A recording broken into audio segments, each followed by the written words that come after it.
How you doing, everybody? It's Wardy here, and we're back at it with our latest Big Mets update segment, February 26, 2025.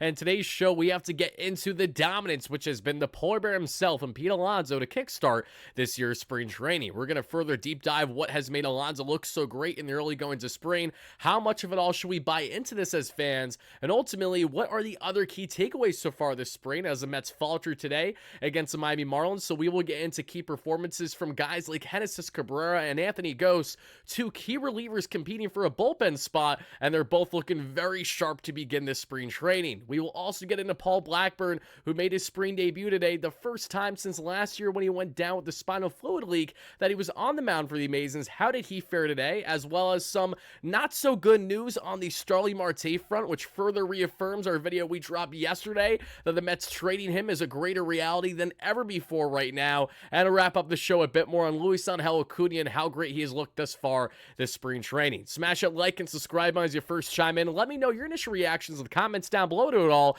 And thank you guys so much for hearing from our amazing sponsor that plenty of you guys know well here at BetUS, which has you covered with all your sports betting needs. Simply head over to betus.com.pa today and use Wardy's promo code YouTube150. That way YouTube will get a 150% bonus on your first deposit, $125 on your second and your third, up to $2,000 for whatever you guys want to bet on. And folks, as you can see, I'm rocking a 3-leg parlay today, actually, in the NBA slate. So we're going to take the Sacramento Kings there at -400, Houston Rockets at -350, and my New York Knicks at -450, all to win outright in their respective games. And this is a 3-leg parlay, $30 down, should hopefully double up. And if I win it all in the end, hopefully a $60 payout. Good luck to you all that have place these bets as you have tailed them. But please know I'm not a sports betting expert. I'm just a diehard fan that loves to place daily bets here with our awesome friends at betus.com.pa. Now, as we get back into this one, everybody, let's start with this, as you guys see beside me. Let's start with a little bit of a fun conversation to kickstart the day.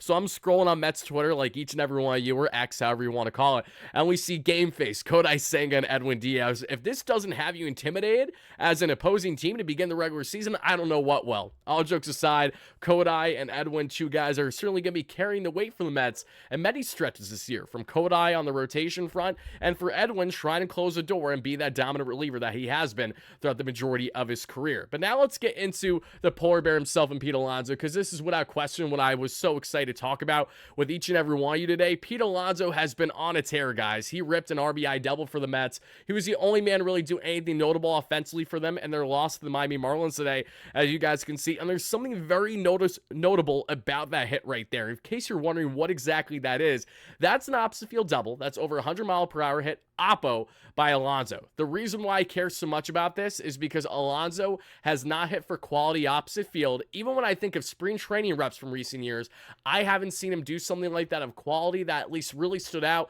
since the 2022 season. Yes, the 2022 season. Alonso put up tremendous numbers that year in the Mets 100-plus win season, faltering short in playoffs. We know the story there. But Alonso, the best that we got out of him was his ability to go for all fields, right? When you look at the 2019 Alonso, rookie breakout with the juice baseballs, passing judge's record is awesome, but it only carries so much weight, in my opinion, when we had inflated baseballs then. And we had Alonso, who was just getting his career started. Pitchers didn't know how to pitch to him, and he was absolutely eating up those meatballs left, right, and center. For Alonso in 2022 to make the proper adjustments that he did, to hit against the shift as well, which is something he deviated from the past 2 years, now that there really isn't much of a shift. Guys like Jeff McNeil have had those same struggles where they thrived on hitting them where they ain't, but now that there are always kind of people there, they don't really know what to do. They've lost their philosophy from recent years. And Alonso, since that 2022 season, has had down offensive years in 2023 and 2024. Injuries aside, this has been a certainty with Alonso, so that's why getting off to a hot start this spring is all the more important. Now, to see him actually hit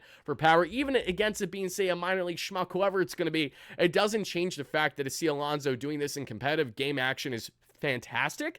Then you add in the fact that I understand we're only like, what, a week in a spring training or so, not even, but he does lead all Major League Baseball players right now in walks this spring training. So if you guys want to care about any spring stats, if you guys want to be hypocrites, which I feel like we all are at times, where it's like, I don't care about spring stats unless they fit my narrative, this is an example of Alonso fitting my narrative. A hot start to spring training. No, we're not going to talk about Lindor not hitting a lick yet, because that's very much a Lindor MO. But for Alonso, after all the turmoil this past year and the great playoff run, it seems like we're getting a continuation of that, at least in the early goings, which is awesome. Alonso's been very charismatic so far this spring that we've seen. He's very happy to be back, but he's taking quality at-bats every single time he's out there. Alonso has yet to take one at-bat so far this spring where I say, oh, that wasn't a good at-bat by Pete. To see him this locked in this early is telling that even with Alonso potentially hitting the free agent market in offseason from now, this is a man determined with Soto in this lineup, with Lindor, with Mark EV, and everyone else in company, as the Mets lineup today was, as you can expect throughout the course of the regular season. And the leadoff was Francisco Mr. Smile Lindor. Batting second was Juan Soto. Batting third is the polar bear Pete Alonso, and batting fourth was Mark Vientos. That's something we're probably going to see for a good chunk, if not the majority of all the year, right? In the case of the Mets in 2025. But Pete Alonso off to a hot start. This is something that we should definitely continue to follow along on. He's got an over 2,000 OPS throughout the first week. Let's go, baby. Who says no? He's never going to drop those numbers, right? But all jokes aside, a tremendous start for the polar bear, and it's really encouraging to see because if Alonso can tap into the opposite field power again, like he did a couple years ago, that completely changes his approach at the plate. He goes from being this pull-happy, prototypical four-hitter slugger that is going to be out of the league in 5 years because these type of guys just don't grade out well at first base as they get into their early to then mid-30s there. In the case of Alonso, though, if he can find that power swing oppo, going gap to gap more, driving those runs, hitting them where they're taking advantage of the opportunities given to you, the way that Alonso really didn't at all until Devin Williams gave him a great opportunity to do exactly that in the wild card game last year. Really excited to see more of this from Alonso, beyond encouraged, to put it lightly. So now going from the Alonso conversation, let's get into a bit more on the pitching conversation. But before we do have a Juan Soto thing to share, and that was Juan Soto challenging the call at the plate earlier today that many of you guys can see right here. Soto got a pitch that he believed was a ball, so he took the ABS system that's in place this spring where you can challenge balls and strikes. And as a surprise to absolutely nobody, Juan Soto was in fact the winner in the end. Juan Soto, who I posted this, not even really joking, Juan Soto showcasing his better eye at the plate than an umpire example 805. No one picked up the 805 number as that is the total value of his contract with the Mets. But regardless, I'm really happy to see not only Soto's great start this spring, didn't have a hit today, but just a great example like there of just how composed he is and how much on another level he is than even the umpires. And when you think about it, it makes endless sense as to why the largest paid contract in North American sports history is going to a guy that has a better eye at the plate than anyone else in the game. I think that is a rightful argument that you can make with Juan Soto. The way that he can just spit off balls like they're no tomorrow, or what you think is a dotted corner that maybe Angel Hernandez is going to call a full ball away. Not the case with Juan Soto. He's going to make sure he's getting his pitch the way that he has done consistently throughout his young yet very exciting career. So Juan Soto, just want to share that there. But now, guys, let's talk a bit about our guy and Paul Blackburn, right? He's going to have an increased role in this rotation to begin the regular season as the Mets are down both Frankie Montas and Sean Manaea. So Blackburn went out and he showed out today. Gave the Mets a strong first inning of work there, and he got all three batters out on just 7 pitches. Carlos Mendoza, Mets skipper, after the game when asked about his thoughts there on Mr. Apologies for the audio playing there for a second, everybody. Asked, and I realized that might have caused a jump scare, so I do apologize for that. Paul Blackburn, though, what was most notable, according to Carlos Mendoza, was that sinker. And this is great news because as AJ Minter, who was a little ahead of schedule this spring, which is awesome for a guy coming off a hip surgery, Paul Blackburn, a key piece of this rotation right now, even if it's in the back end to begin the regular season or a little bit higher given these injuries, as a guy coming off that spinal fluid leak and not long after the Mets acquired him from the A's last season. And that was his demise. He didn't pitch again for the Mets. So to see Blackburn out there looking good, looking sharp early is great early signs for this Mets team, as he is one in many arms that's going to have to really help carry the weight for this rotation throughout the course of the 162. But as we now pan everybody into getting into a little bit more on the pitching stats that we saw today throughout spring training, I want to heavily emphasize 2 players in particular today, not just on how they performed today, but on the early goings of them this spring training, and that is going to be Genesis Cabrera and Anthony Gose. Let's start with the fun one here in Anthony Gose, right? For those that don't know, Anthony Gose was a former top prospect, originally drafted in the second round, I believe, by the Phillies back in 2008 as an outfielder. He went on to be a professional hitter across minor league and major league ball over a decade span up until he retired being a hitter towards the end of 2018. Since then, he has transitioned into a full-time pitcher, a full-time reliever, and Anthony Gose was absolutely brilliant today. Even against lesser Marlins hitters, which I understand in spring training, up, down on 11 pitches without a problem. And the reason why I'm most excited about a guy like Anthony Gose is not only does he have MLB experience, had a cup of coffee with the Guardians last year. The K to walk ratio was great. The ERA was not. The year before that, though, much more respectable in like 20 innings or so. But Gose throws absolute gas. This guy is heavily reliant on his velocity, and that's okay. He sits mid to high 90s as a lefty option, which is what makes him all the more intriguing. Because when you think of the lefty options currently constructed in this Mets bullpen, it's headlined by AJ Minter, and then you have the soft-tossing Danny Young, where I don't think I'm the only Mets fan that wouldn't hate the idea of Danny Young not being in this Mets bullpen this season, right? So when you look at the other lefty options that they have, Anthony Gose is definitely still more on the outside looking in, but should he have a very strong spring training, this is absolutely an arm that the Mets may consider in the early goings of the regular season. We know the bullpen will be ever-changing. We know that there's going to be this rotating door. We know there's going to be guys out with injury, and there's guys that will be DFA'd because we just need them to eat some innings, and then we have to go on to the next fresh arm from the minor leagues. That's David Stearns' MO when it comes to the bullpen. So I have a lot of optimism there. I firmly believe Anthony Gose may actually impact the Mets this season, and we may see it in the first month or two. I don't anticipate him to crack the bullpen out of camp, but he's absolutely a guy to keep an eye on throughout spring training. A really fun story and throws absolute gas. And one final thing on Anthony Gose, I'll actually show you guys right here. I was cracking up about it. I was talking with Anthony DeComo on it on X earlier. Let me see if I can pull it up for each and every one. You just give me one sec. It's got to be up here somewhere. Where is it? Here it is. Look at those forearms. And I said Anthony DeComo. What am I saying? Joe DeMayo. That's what I meant to say. Because Joe was like, he hasn't been a batter since 2018. I'm like, I get that, but he's also was a professional batter for literally a decade. Because he was like, what is the cutoff on saying that a guy is a hitter to a pitcher? I'm like, it isn't the case with Gose because he's more newly a pitcher than he was a hitter. He's a hitter more of his career than anything else, right? But Gose, look at those forearms. I know that relievers, a lot of them are yoked. A lot of them have big forearms. But this guy, like, if this isn't clear as day, he looks exactly like a guy that, like, every time I see Anthony Gose out there, he looks out of place. Like, he looks like a guy that I can clearly tell hasn't always been a pitcher, either was a different position or something else, and now he's a reliever. Just absolute tanks for arms that he's got. Bang, bang, boom. You think he's popping spinach like Popeye out here.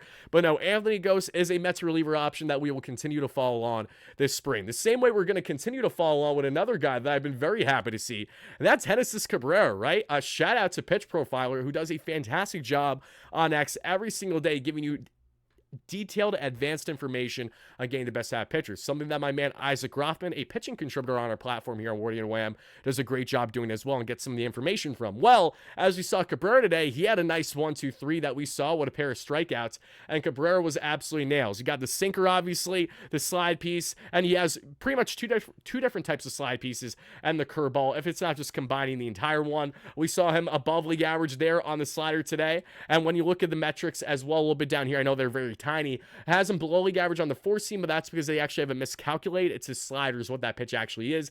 Has a curveball in his back pocket too, but Genesis Cabrera, if you guys don't remember, the Mets picked up in the early goings of this past offseason, and the reason why they did that is they like Genesis Cabrera as a bounce-back candidate. Now, when you say bounce-back candidate, you normally don't think of guys who posted a 3.59 ERA this past season across 69 games with the Toronto Blue Jays, but the expected numbers aren't as favorable with someone like Cabrera. The K-to-walk ratio is not great at all, and the expected numbers really have been underwhelming, right? When you have a just over 7 K per 9 to a 4 walks per 9, a 3 ratio there is not ideally what you want in a guy like Cabrera who does have decent velocity as a lefty option. He is definitely a guy that can be throwing in the mid-90s there, at least, if not high 90s. So Cabrera, the reason why I'm most fascinated with him is not only the MLB experience, but Genesis Cabrera absolutely has the makings to be the Mets' other lefty options bullpen to begin the regular season over Danny Young. I think he's without question the better option between the two. Not only was last season a good example of exactly that, but it's the velocity that stands out to me. I'm all for having crafty relievers in your bullpen.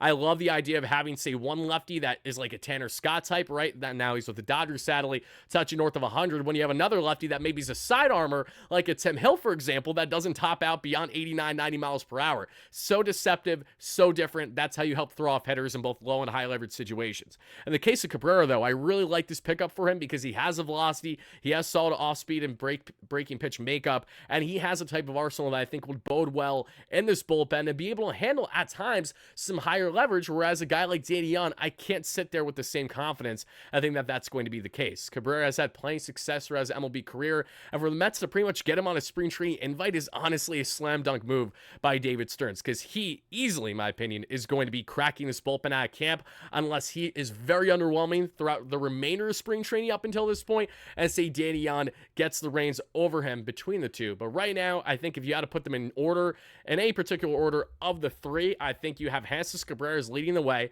Danny Young's right behind him, and then you have Anthony Gose there. Maybe there's probably a bit of a gap, and then there's Anthony Gose. But that is the lefty option configuration when we look at the bullpen right now. Jesus Cabrera continue to follow along with him this spring training, everybody. Great start for him, and I'm looking forward to seeing more. But now let's get off the topic of Jesus Cabrera, and let's get on to some unfortunate news, which has to do with Starling Marte. Now, we talked about Starling Marte a little bit yesterday on the platform as to how there's a greater chance than ever for him to be traded before the season begins, especially. But furthermore, that we saw on Marte is the following that you guys can see right here, both from Anthony Como and Tim Healy. Starling Marte will begin taking live BP early in March, though that he will be on the backfields. Brandon Nimmo should make his Grateful League debut soon, which is awesome to hear as he's ramping up back from the plantar fasciitis.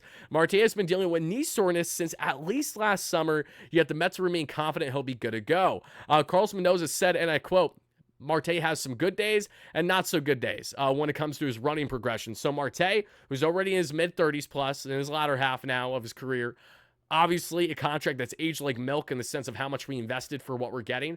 Marte, when healthy, is a tremendous contact hitter. He's always hit for high contact his entire career, but he is such a liability now where the Mets don't even really feel him as great of a fit in the platoon DH role. They know he doesn't provide much on the bags, and they know that Marte is probably destined to be better off elsewhere. So I think this is just a further continuation of exactly why the Mets have been trying to trade Marte all offseason long. There's no room for him on the roster outside of a split platoon role with Jesse Winker at the DH spot. The Mets would like versatility there, and you want to know what the Mets absolutely hate? It's the thought of a Starling Marte on north of $20 million just rotting on the bench where you can't even utilize him as a true pinch running option. The fact that he has these continued health issues with the lower half of his body, when it's the most important aspect of his body when it comes to why he's been such a great uber athlete, not just the hitting ability, but it's been the fielding for a good majority of his career up until he's been with the Mets now, of course, and then also the base running ability. The guy stole 40 plus bags in his final year before landing with the Mets as he split time with Miami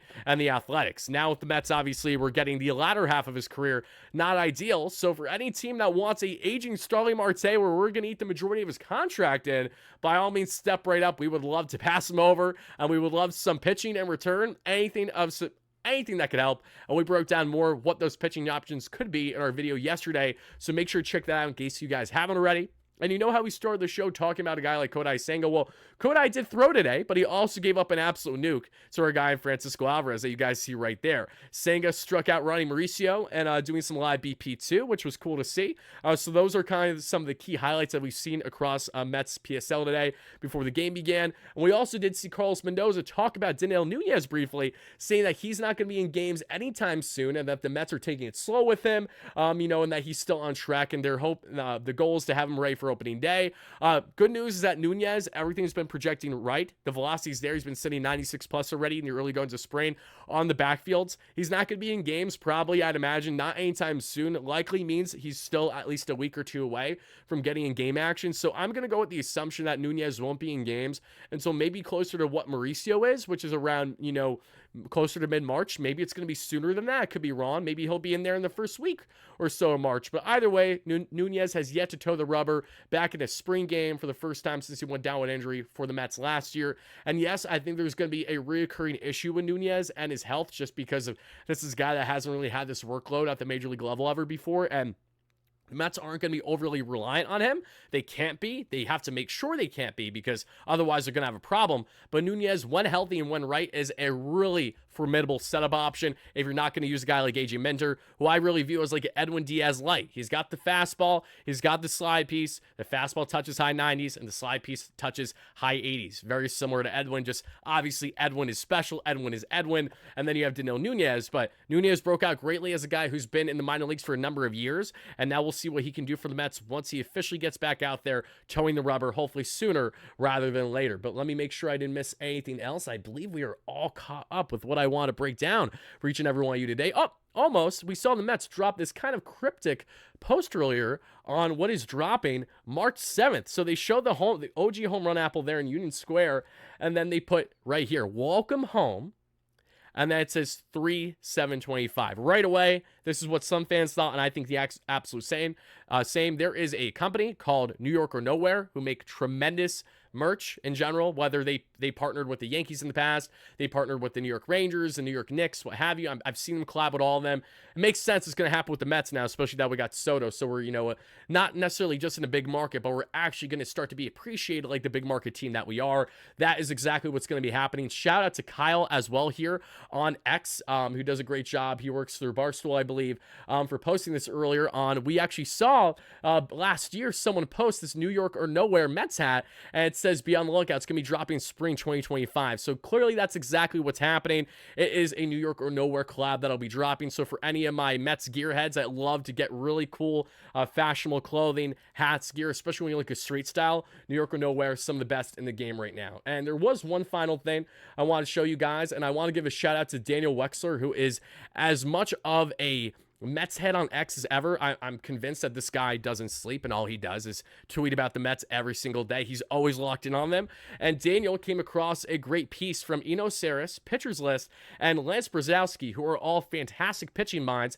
They did a breakdown on some key pitchers this year, and when talking about Griffin Canning in particular, this is what they had to say, and I quote, "This is a change that makes some sense since the Mets love sweepers. Kyle Bland made an awesome table last year tracking the pitch usage by team, and new pitchers who came to the Mets in 2024 dropped their harder slider usage by 11% and up their sweeper usage by 13%. Not surprising to see that everyone was going sweeper for the Mets last year in David Stearns' first year with the team. That's an organization that would likely have noticed a change that Canning made at the end of the season. The Mets also love sinkers and hate forcing fastballs. Me too. The sinkers are the way. Love that movement. No one wants a meatball right down the pipe from Reed Garrett.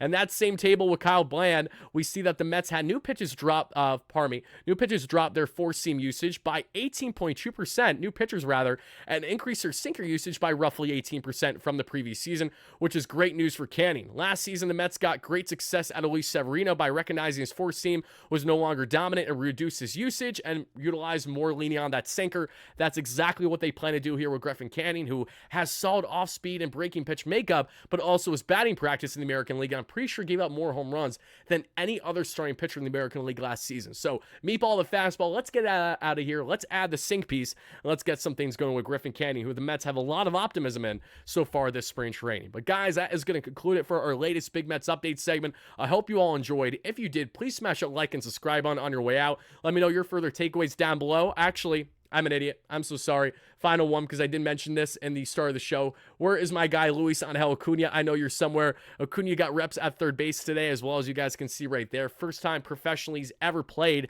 at the position. Just another reason to believe that Acuna has as great of a shot as ever internally to try to crack that utility role if it's not going to be Brett Beatty, Dalton Walton, among others that we talked about in yesterday's coverage on WardyNYM. So again, thank you guys so much for watching. Let me know your continued thoughts down below. And we're oh so close to 32,000 subscribers. We're going to hit in the next day or so. So thank you guys so much in advance for that. We will be giving away a Mets jersey of whatever player you want currently on the team once we hit 32K, and approximately a week from that time. We will do a live show where you guys will chime in the live chat, and then I will randomly select on a comment. Whoever's comment in the live chat I select, you guys will be the automatic winner. That's what we did for a Juan Soto jersey giveaway when we hit 30,000 subscribers. That's what we did when we gave away a Juan Soto Mets shirt jersey at 31. And whoever wins this giveaway will probably want Juan Soto too. But regardless, thank you for the support. Looking forward to talking to you guys again soon. And let's go Mets, baby. Peace out.